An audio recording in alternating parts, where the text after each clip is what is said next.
takes us to our featured matchup here tonight. Everyone's been talking about the featured matchup. It's sponsored by Ruda's Shoes.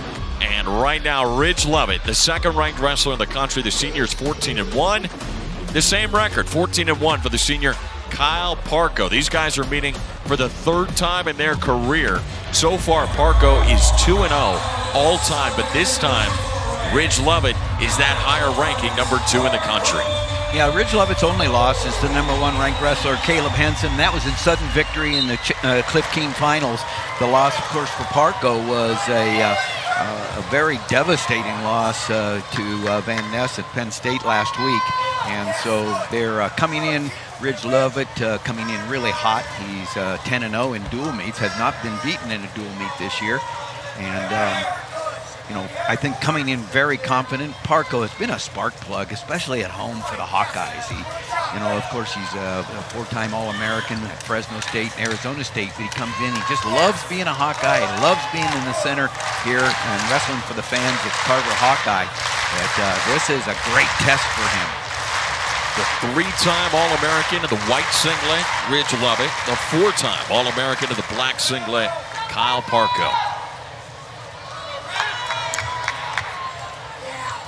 In the previous 2 matchups, they both were close. Came down to the end. I mean, it was 1 takedown. That was the difference. Parco got the takedown in their last meeting. That was in the NCAA championships. It was the 5th place match, and it was a 3-1 winner for Parco. Neither of these guys scared of throwing.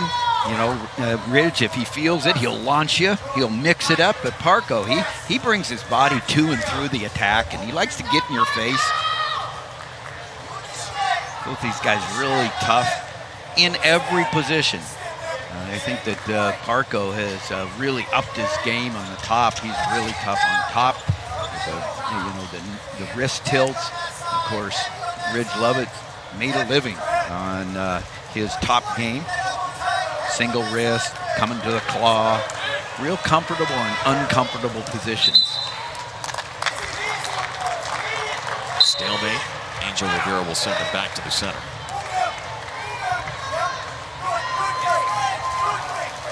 Their common opponent, Van Ness. Ridge Lovett had a come-from-behind win in the dual meet in Nebraska at Lincoln against Penn State against Van Ness, giving him his first loss. And of course, Van Ness, as we said, coming back last week with a very dominating win over Parco in the dual meet at Bryce Jordan Center last week. Tim, you kind of get the sense if Nebraska wants to make a run, wants to do something they haven't done in a long time, that's win here at Carver. This is one of those weights that they need to win to get the momentum going. There's no question, and they've done what they need to do so far. Winning 125, winning 141, getting a bonus point. But these next 2 matches, Nebraska needs to get. And nice single leg attempt there by Parco, but fended off by Ridge. But there is no question, Zach, that the margin for error is not there for Nebraska. The opportunity, the path to victory is there, but they've got to be perfect. And perfect means that Lovett needs to win this match, and Antrell Taylor needs to come with a match against Estrada, and neither are easy tasks. Hey, here's a dual upkick. It's brought to you by Defense Soap. And 125 started for Nebraska. Drake Ayala got the first victory for Iowa, and then first bonus points came at 141 with the major decision for Hardy. Speaking of a dual update, how about that 39-0 win, Penn State over Michigan, in meet right before our match. Yeah, heck of a win. Ridge Lovett under the leg there, trying to come up, and this is where, I'll tell you, the more uncomfortable Ridge Lovett is, the more comfortable he is. And there was 1 point, no reversal, 1 point escape. So quick escape, works well for Ridge Lovett. Better than giving 2 by Parco. So good scrap there. Here was the 1. Yeah, looking for more. Parco able to come on top, but then able to get out of bounds before Ridge was able to finish a reversal.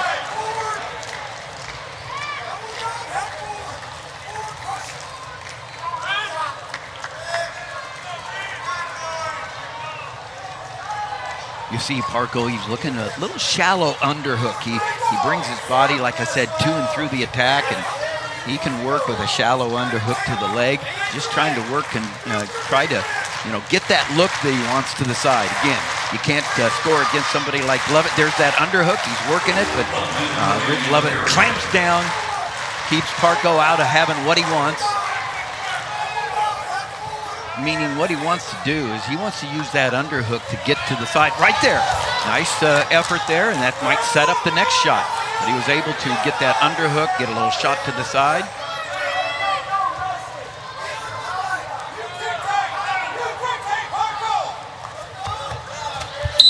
Double underhooks, they go out, stalling on Iowa, backing out. That's the call by Angel Rivera.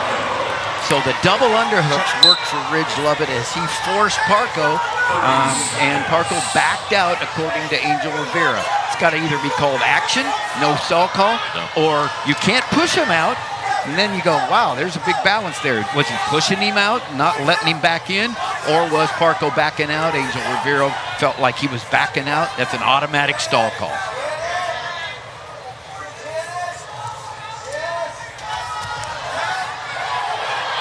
That underhook on the other side. Iowa fans wanted the stall call coming against Lovett. They won't get it. Here's going to be interesting, too, what Parco decides. Yeah, he goes with neutral. The other two meetings, he went with neutral, too. Lovett's so good in that top spot. Well, he's going to have to be able to break through for a takedown here for the win. Continuing to dictate the tie here, and the optics right here in Carver Hawkeye. It's going to be hard for the official if Ridge Lovett continues to back away, not to get the stall call. And there is the underhooks, but Ridge Lovett comes back with an overhook. Throw it, and the takedown for Parco. He does get the takedown. Big takedown for Parco.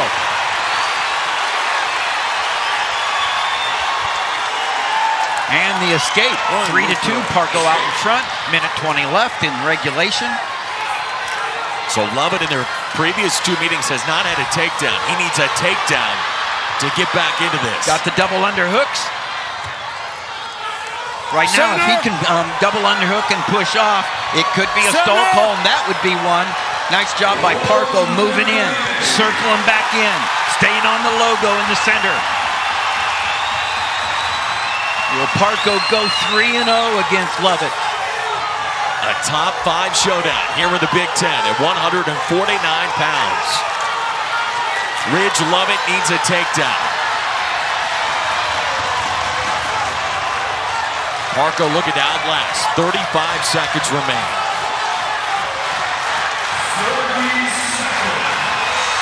Now right now, with that underhook, he's doing a nice job because he does not have to work to the side, not looking for the takedown. He's just looking to neutralize Lovett, and Lovett is not being able to get through that defense. 15 seconds left. Down to the final 10 seconds. Lovett can't get in. Parco gets the crowd to their feet. Is 3-0 all-time against Lovett, and he gets Carver Hawkeye Arena rocking. What a way to come back! Night of wrestling. Yeah. Now that's a comeback.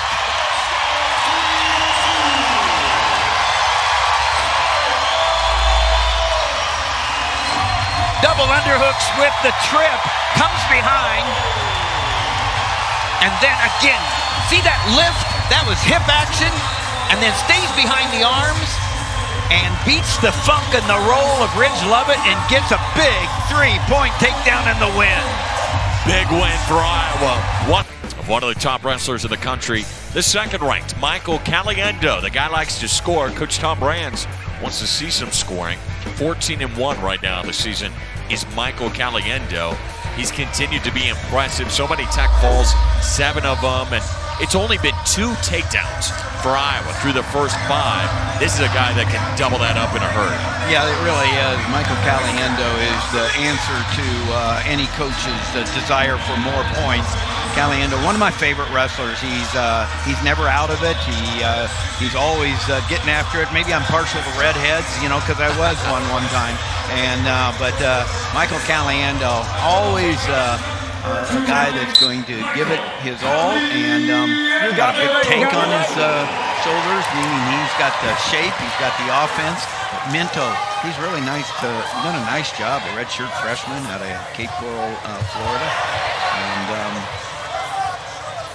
he's shown that he's a contender to be an All-American, but this is a big test for Minto.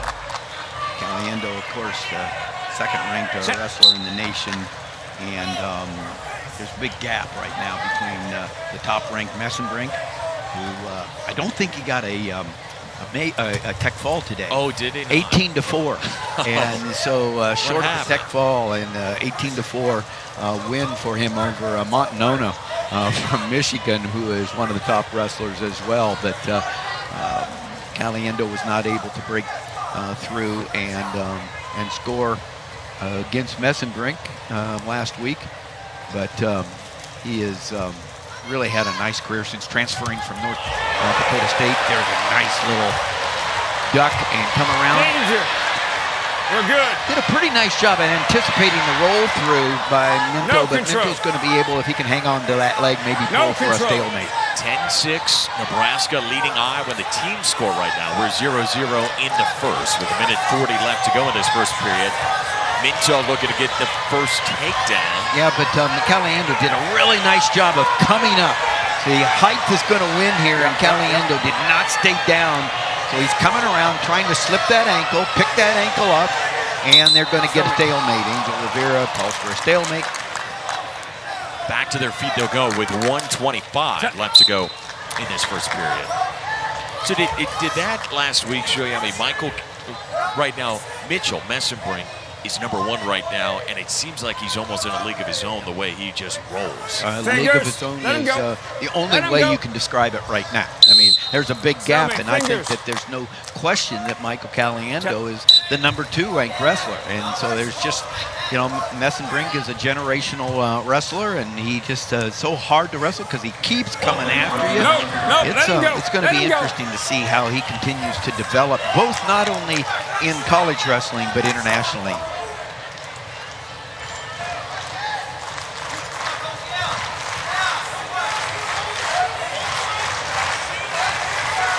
Top 10 battle at 165 pounds tonight inside a sold-out Carver Hawkeye, and a stall warning coming against Nebraska. Coach Manning can't believe it over there in the corner.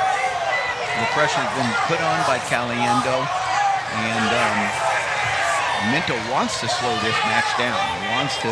This is just what he wants to do, but that was an early stall call against him in the first period, and it could come into play. Caliendo sometimes a slow starter, but his motor gets going, and he's hard to stop.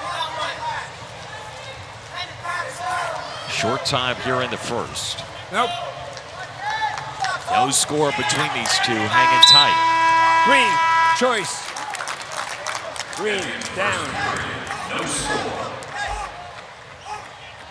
So Caliendo will go down. Transferred from North Dakota State 2 years ago. The Illinois native. Yeah, Batavia's first ever state champion, Batavia, Illinois. One neutral. Coach Manning has to be really happy with it. Bubba Wilson got injured, and then the redshirt freshman Minto steps in, and 16-1. That's a pretty good campaign as a redshirt freshman, and really happy with the way he has stepped in here at 165 pounds. And right now, he's not allowed Caliendo to get on his offense. Right there's Caliendo coming through, but nice job of rolling through by Minto. And he could be able to come up here. Who gets some height? Both wrestlers have a leg. And here comes Caliendo out. And gets the 3 points. He just kept moving, kept getting his head up. And now he's looking to split those legs and try to get a near fall. But Caliendo did a good job of continuing to wrestle from position to position. You can't stop, and he didn't.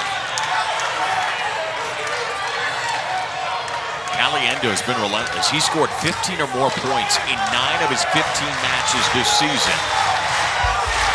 But Minto doing a good job defensively. Well, and now he's trying to load turn him up. Yeah, he's got the arm trap, trying to get the wrist. But Minto able to fend him off right there. But right now, Caliendo is working to get that wrist. And already Minto has the stall call underneath. And so right now with the crowd on him, they're looking for another stall call underneath because the head on the mat, not a good look.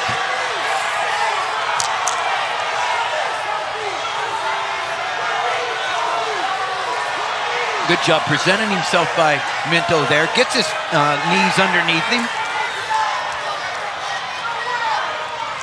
Minto up to his feet, but he does not break the hands. So Caliendo rides him out to end the second. Caliendo kept coming up. See, he comes around and is able to hook the legs and get the 3-point. Nebraska, you got one stall call. On top.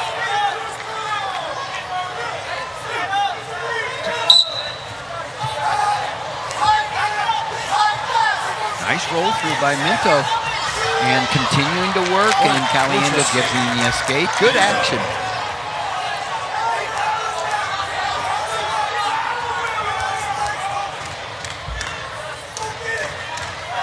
Hands off the face.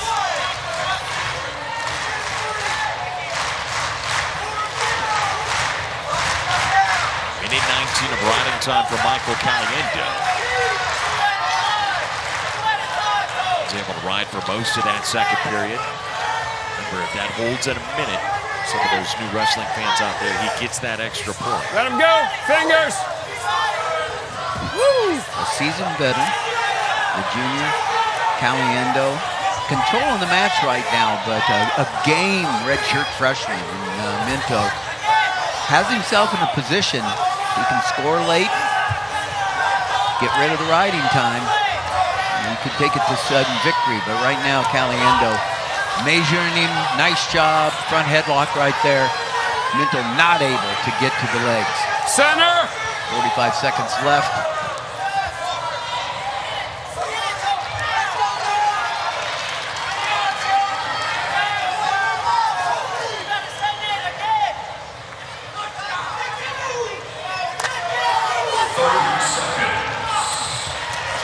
Minto. Yeah, he got to the side. Now if Minto can finish this, but the veteran's got the shin whizzer there and is able to come out facing. Riding time's locked up for Caliendo. And come around, he knows he's at the edge, and they go out of bounds, and there is no takedown. Really good effort. We're going to take a look at that. Angel Rivero sounds like an official. You go over there. Official's review. Here's the edge of the mat. Yeah, he's trying to see if there was control while Caliendo still had a foot in bounds. I think it was a good call. I think they went out of bounds. He did not have the control. There, his foot's out. Yeah, his foot's out. And there wasn't control at the time, right, Tim? Well, and that's what they called. And so I don't think they're going to overturn their own call of no takedown. But you never know. We'll go over to the monitor for the very first time in today's duel. Of course, each coach has a brick to throw for a challenge, and they have not been thrown. This was an official's. Yeah, Coach Manning used that brick right away last week. Remember, we had both challenge bricks done after the first 2 matches. That was a record time in that one, and obviously Coach Brands likes to use his at times too.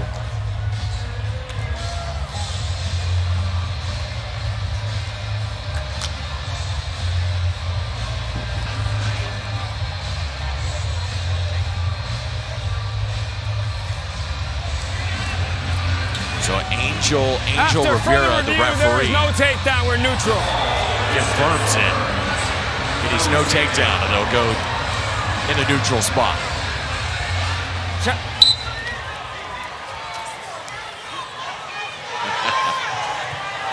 Nice effort there by Caliendo. Nice job of attacking. Caliendo will go on to win it here at 165 pounds.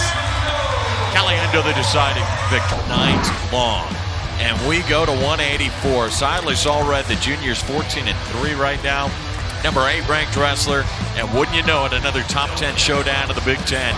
Gabe Arnold, the freshman, is perfect. 12-0 and back in the lineup, getting a go for Coach Tom Brands and the Hawkeyes. Now, all Gabe Arnold has done is win. I mean, when he's called on at 184, probably his more natural weight is 174, but this is the weight they need him at. And he's a redshirt freshman that has won when they've called on him. And Silas Allred was the Big Ten champ a couple of years ago at 197. So he's down from 197 to 184, wrestling better. I think it took him a while to get used to 184. And so I think that this will be a tremendous matchup, just like the last one. I think it's a clash of styles a little bit, and Gabe Arnold has done a tremendous job of his holding position and then being able to lift and score when he needs to. But he's kept it close, sometimes too close, but not too close to win, but too close for comfort. Look at this, back and forth. No one has won back-to-back matches. It has been back and forth. When we say it, we mean it. From 125 all the way through 174 pounds. Gentlemen, no, put it on, put it on, put it on. Both wrestlers out to the center. Here you go. Set. And we're ready to get back wrestling inside Carver. Big win for Gabe Arnold last week against Maryland's Jackson Smith. Jackson Smith, one of the top, he's a top 10 wrestler and has been having a really good year. And he was able to come through with a tiebreaker right out in the last 30-second tiebreaker. Really gutsy performance by Gabe Arnold.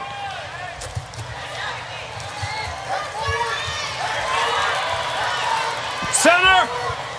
Center! Already, like we said, a Big Ten champ a couple of years ago, third last year, but lost in the blood round in both years. One match away from the podium at the NCAA's his first 2 years in the lineup.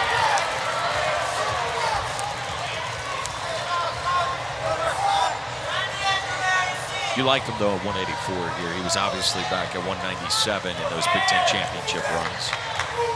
Yeah, like I said, I think it's taking him a while to, he looks great and the whole bit, but it's a different, center, gentlemen, center! It's almost a different sport at 197 than it is 184. You think, well, how could that be? And it's just a matter of quickness at 84, a little more quick, and some overpowering 197-pounders. So Silas just felt that this was a better weight for him, and I think it's taken him most of the year to get to where he's comfortable.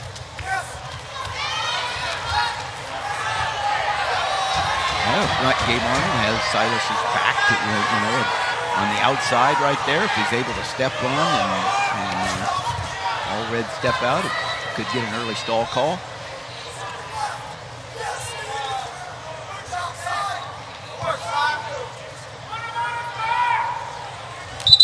Tell me. Center, gentlemen. Back to the center. These two will go here. Hey, gentlemen, let's keep it here in the center. He's slick. He's got a lot of speed and a lot of power. And like I said, that power was shown last Sunday against Maryland when he had the tiebreaker ride versus Jackson Smith. But he's also an entertainer. Loves this spotlight, loves being in the center of the mat and Carver Hawkeye. Feels like we can catch our breath now. I mean, we had so much scored there in that last 174-pound bout that this one's still looking for the first points here on minute 20 in. Oh, nice job. He's able to post and get in on the low ankle. Now it's a matter of can he come up? He's coming up, but he doesn't want, he turned in just in time. He's got a, Silas is looking to pop his head and come around. He could get Gabe Arnold in danger right here. Arnold not giving up on that leg. Got to keep that chest tight to the leg. Silas trying to hook that leg, show control as soon as the official thinks he's got control. And there is no control, and Gabe Arnold able to come out before the buzzer sound, and really good action at the end of the first period. Green, defer, red. Coach Manning Red, pleased, down. saying good job, Silas Allred, towards the end of that match. First period. That's it, don't move. On top. Gabe grew up in Georgia. I read a great article about his dad, Phil Arnold, and he was the first wrestler in the family, wrestled for Missouri, but blew out his knee early and did a great story. He just kind of got disenchanted with the sport, and got up to 360 pounds, and then got a CrossFit lifestyle and got down to 195, and just was a great inspiration to his entire family. Got back into wrestling and developed a club in Georgia, and of course comes from good stock. Jaden's cousin, his dad's nephew, Jaden Cox, world champion. But what I also saw was Gabe was a top-ranked soccer goalie in the nation. Wow. And I can see why you wouldn't get much, you couldn't get a ball past him. Fingers! He's so wide. Could you imagine dribbling down one-on-one with him on the other side? You might kick it away.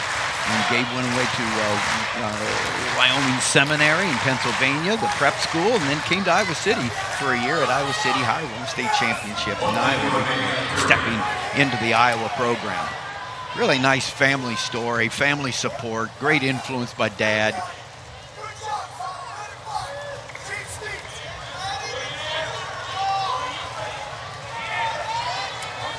Just that one escape. 7 seconds is the only score in this match.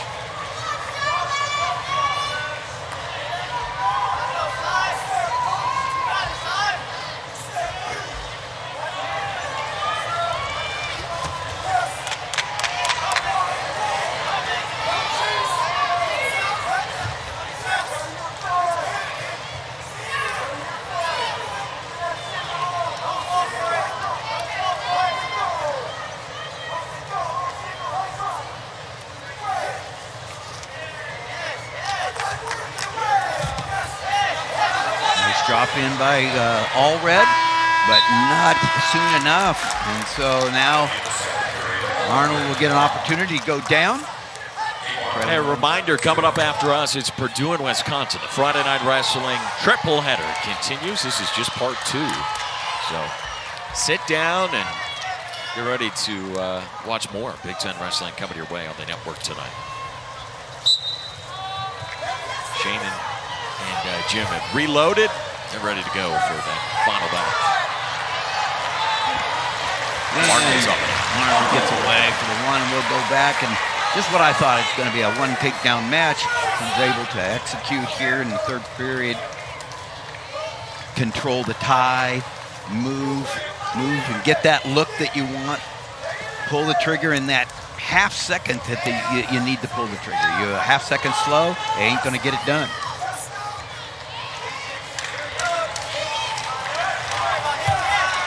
There's Allred in on that leg again. He's been in on that leg this time.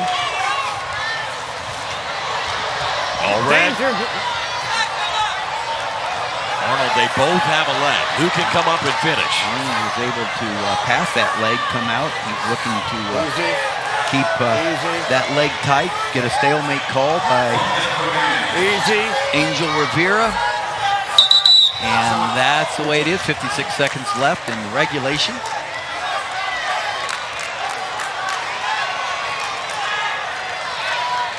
Back to the center they go after the stalemate call.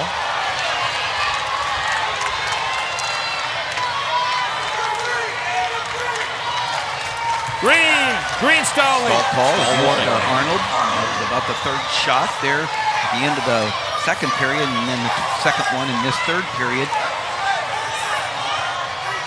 Looking to come around. If he can get that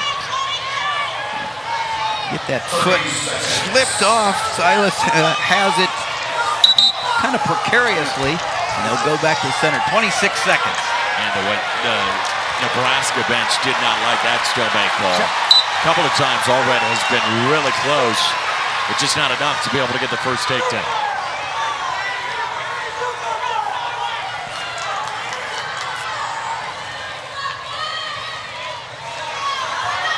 10 seconds away, having our first overtime match of the evening.